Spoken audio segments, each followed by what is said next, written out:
जय हिंद फ्रेंड। इस वीडियो में हम लोग देखने वाले हैं क्लास 12 की फ्लेमिंगो की बुक का जो चैप्टर नंबर 3 है, जिसका नाम है journey to the end of the earth, यानी कि पृथ्वी के अंतिम छोर की यात्रा।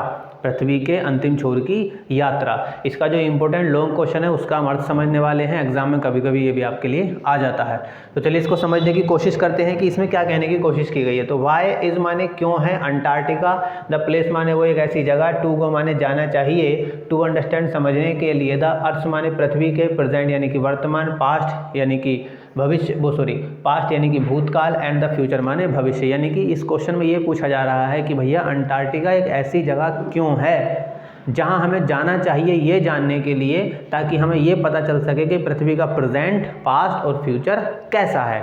अगर पृथ्वी के प्रेजेंट, पास्ट और फ्यूचर के बारे में जानना चाहते हैं तो अंटार्कटिका ही एक ऐसी जगह क्यों है जहां हमें जाना चाहिए। इस सवाल का हम जवाब देने के लिए जा रहे हैं।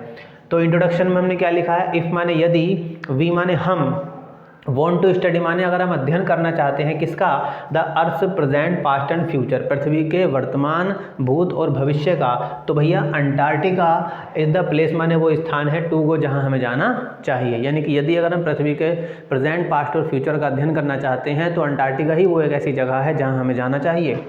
अब ऐसा क्यों भैया, रीज़न तो उसका कारण भी समझा दे रहे हैं। द एब्सोल्यूट माने पूरी तरह से, बर्निंग माने जलने से, ऑफ नेचुरल फ्यूल्स प्राकृतिक तेलों के, सच माने जैसे कि, एज कोयला यानी कि कोयला हो सकता है, या फिर गैस यानी कि जो भी प्राकृतिक तत्व हैं, गैस है या कोयला है, उनके पूरी तरह से जल जाने से क्या होता है, हैज़ क्रिएटेड माने पैदा हो गया है या बन गया है। क्या बन गया है, ए ब्लैंकेट माने एक चादर बन गई है, कंबल बन गया है, ऑफ CO2 यानी कि कार्बन डाइऑक्साइड का, किसके, अराउंड माने चारों ओर, द वर्ल्ड माने संसार के। अर्थात प्राकृतिक जो गैसें हैं, जो तेल है, जो कोयला है, उन सब चीज़ों के पूरी तरह के जल जाने से पृथ्वी के चारों तरफ यानी कि संसार के चारों तरफ कार्बन डाइऑक्साइड का एक कंबल बन गया है या एक चादर बन गई है, एक लेयर बन गई है जो कि हानिकारक होती है। तो इट इज़ माने ये है, स्लोली माने धीरे धीरे से, ये अभी धीरे धीरे चल रहा है, बट लेकिन श्योरली माने निश्चित रूप से, इंक्रीजिंग माने ये बढ़ा रहा है। CO2 जो चादर बन रही है संसार के चारों तरफ, वो किसको बढ़ा रही है, द एवरेज माने जो औसत ग्लोबल टेम्परेचर, पृथ्वी का जो तापमान है, पृथ्वी का जो औसत तापमान है इस ब्रह्मांड का, वो पृथ्वी का, वो धीरे धीरे क्या हो रहा है, बढ़ रहा है। किसकी वजह से, CO2 की वजह से। और CO2 कहाँ से आ रही है, इन चीज़ों के जलने की वजह से। और क्या कह रहे हैं, क्लाइमेट चेंज यानी कि जलवायु परिवर्तन, इज माने है वन ऑफ द मोस्ट माने सबसे मुख्य, स्ट्रांगली माने मजबूती से, चैलेंज माने चुनौतियाँ, एनवायरमेंटल डिबेट्स, एनवायरमेंटल मतलब प्राकृतिक, जो भी प्रकृति में परिवर्तन हो रहे हैं उसमें जितनी भी बातचीत आती है उसमें जलवायु परिवर्तन सबसे ज़्यादा मेन है। डिबेट्स माने उन वाद विवादों में, ऑफ अवर टाइम माने हमारे समय की, यानी कि आज अगर हम इन्वायरमेंट, इस पर्यावरण के बारे में किन्हीं मुद्दों पर अगर हम बात करते हैं तो उनमें से एक मुद्दा सबसे मुख्य कौन सा हो गया है, क्लाइमेट चेंज, जलवायु परिवर्तन का एक सबसे मेन मुद्दा हो गया है।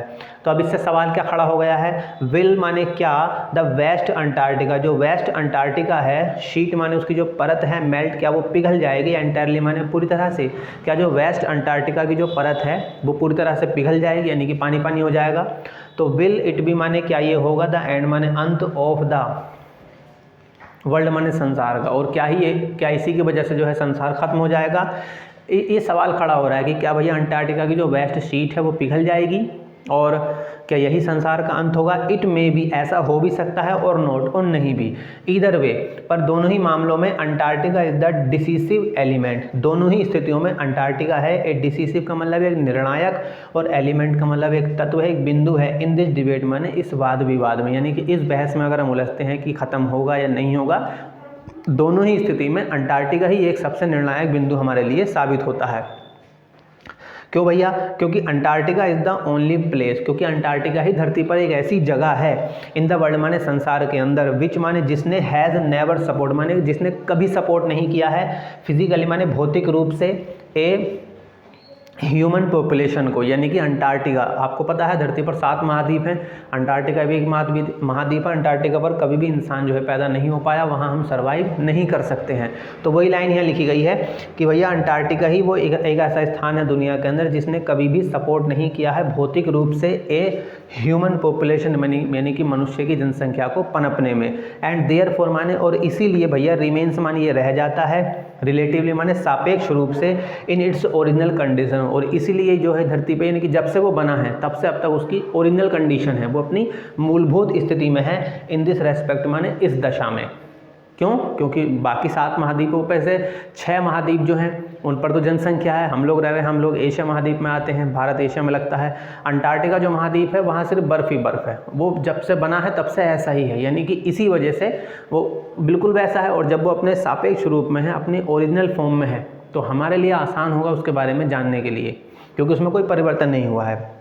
कंक्लूजन, इसलिए निष्कर्ष क्या निकला है कि अंटार्कटिका होल्ड्स माने अंटार्कटिका रखता है, इन इट्स माने इसके अपने, आइस कॉन्स माने यानी कि जो उसका जो एक तरह से केंद्र है बर्फ़ का, 500 मिलियन ईयर ओल्ड, लगभग आधा मिलियन साल पुराना कार्बन रिकॉर्ड, कार्बन डेटा रखता है। कैच माने पकड़े रखा है, जिसने कहाँ पे रखा है? In its layers of ice, अपने बर्फ़ की परतों में। और इसलिए अंटार्कटिका ने कार्बन डेटा को अपनी बर्फ़ की परतों के केंद्र में दबा के आज भी रखा हुआ है। और कार्बन डेटा आपको पता है, कार्बन डेटा एक ऐसे डेटा होता है जिससे हम किसी भी चीज़ के कितना पुराना है इस चीज़ के बारे में जानकारी ले सकते हैं, पता लगा सकते हैं। तो इट विल माने ये हेल्प करेगा, इट विल हेल्प ये मदद करेगा अस, हमारी, टू नो माने जानने में, the earth present, past and future. और यही जो है हमारी ये जो कार्बन डेटा है, यही जानने में मदद करेगा कि पृथ्वी का पास्ट कैसा था और उसका वर्तमान अब कैसा है और भविष्य जो है वो कैसा होगा। इसलिए भैया अंटार्कटिका एक ऐसी जगह है जहाँ हमें जाना चाहिए। तो ये इसका जो है अर्थ था। अगर समझ में नहीं आया है तो आप वीडियो को फिर से रिवाइंड कर लीजिए और फिर से आप इसका समझ लीजिए। मैं यहाँ से हट जा रहा हूँ, आप इसका स्क्रीनशॉट ले लीजिए और उसके बाद इसको आप लिख सकते हैं नोटबुक के अंदर।